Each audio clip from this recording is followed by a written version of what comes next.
来讲，搭道高斗蟋蟀是真侪人囡仔时代的回忆。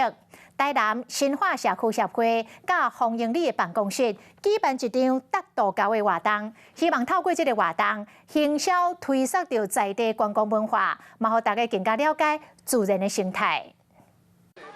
台南新化伫咧进行国小的学校内底，由新化社区协会和新化洪英里办公室共同举办搭乌龙仔乡土文化观光活动。现场有搭乌龙仔真侪种文物和导览图，佮有生态解说，毛囡仔和市议员做跳乌龙仔舞。70年度开始到即摆，而且阮新化迄个吉祥物嘛是阮的蟋蟀。伫咧当地有乌龙仔专家外号社长安，特别用底加两个纸鸭仔做一个汤光的生态秀，而且加上正成国小所翕的影片，互参观的民众和囡仔可较好观察和了解。但是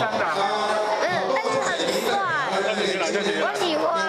上到尾伫咧完成走过的民众会当领到一只乌龙仔参加比赛，赢的人会当得到精美的纪念品。